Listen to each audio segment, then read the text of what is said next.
The Justice Department has revealed that the Louisiana Department of Corrections has been holding over a quarter of their inmates past the release date, sometimes up to 90 days past the release date.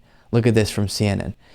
Nearly 27% of Louisiana state inmates are held beyond their release dates, U.S. Justice Department says. And just to give you a little foreshadowing, we're going to look at this and then discuss a little bit more about other elements of our prison system. The Louisiana Department of Corrections is keeping more than a quarter of inmates behind bars past their scheduled release date, the U.S. Justice Department said in a report Wednesday. According to the Justice Department, between January and April 2022 alone, nearly 27% of those released from LDOC custody, nearly 4,100 people, were held past their release dates. Of those held beyond their release dates, 24% were held for at least 90 extra days, almost 3 months past when they were supposed to, which of course is a violation of their rights. You can't just choose outside of our judicial system to keep someone longer because the prison decided to. And so it's good the Justice Department is calling this out. They've said they will sue if Louisiana and their Department of Corrections does not fix this immediately, and it should be addressed. And then I want to take this as an opportunity while we're on the subject of prisons to just go through a couple other details that I've been thinking about and reading about as of recently. And number one, we'll start with the way in which we force prisoners to work while they're in prison for sometimes no and sometimes very, very little pay with horrible conditions. Here from the University of Chicago Times, just a few facts we'll outline. Nearly 2/3, 65% of incarcerated people report working behind bars, amounting to roughly 800,000 workers incarcerated in prisons. Incarcerated workers produce at least $2 billion in goods and $9 billion worth of prison maintenance services annually. Most states pay incarcerated workers pennies per hour for their work. 7 states, Alabama, Arkansas, Florida, Georgia, Mississippi, South Carolina, and Texas, pay nothing for the vast majority of prison work. And if this was voluntary, that would be one thing. But more than 3/4 of incarcerated people surveyed, 76%, report facing punishment such as solitary confinement, denial of sentence reductions, or loss of family visitation if they decline work. So they're being forced into labor. That is completely unacceptable. And the history of this forced labor is a very, very dark one. And so let's quickly go through this from the Harvard Political Review. Though the 13th Amendment to the U.S. Constitution is known as the amendment which abolished slavery, there is an exception.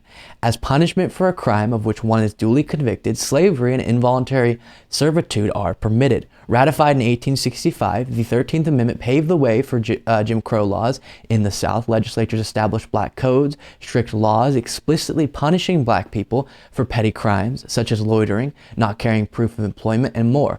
Violators of these codes could be thrown in prison, and according to the 13th Amendment's loophole, they could then be required to perform unpaid harsh labor. Until World War II, this practice of convict leasing was common. And just stick with me, this paragraph here is stunning.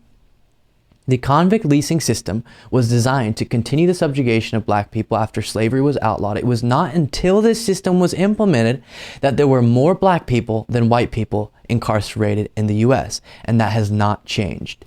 It is on the back of this system that our system of incarceration has been built. So the origin of this system that we have, where people who are locked in prison can then be forced to work for very little or no pay, slave labor, that was used right after slavery was abolished by coming up with bogus reasons to lock black people up so that they could once again be subjugated, once again be forced into these situations. That is the origin of this horrible system in the United States. And then you wonder why the United States' prison system has such worse results for the individuals involved than others in the world.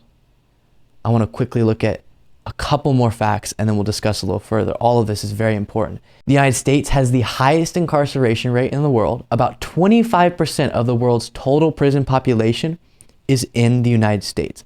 A quarter of all the prisoners in the entire world are in the United States' prison system.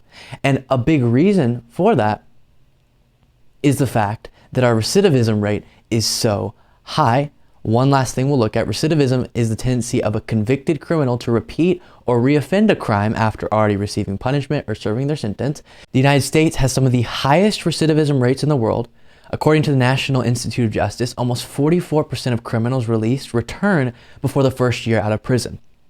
In 2005, about 68,000 of 405,000 released prisoners were arrested for a new crime within 3 years, and 77% were arrested within 5 years. 77% within 5 years have been arrested once again. That is a deep and profound flaw with our prison system. And I think societally we have this tendency to see and treat prisoners as less than human because they've committed crimes. And I think, I wish that more individuals could see the fact that yes, we can recognize when individuals need to be held accountable for crimes, 100%. I'm not calling for some weird, no law and order society. Absolutely should be held accountable for crimes and still seen as a human being. If you can't do that, then still just selfishly from your perspective, it's best for you. It's best for our communities to have people, once they get out of prison, be able to bring value into that community, not be so likely to once again commit a crime, once again not be with their loved ones, not be able to provide for a family, all those different things.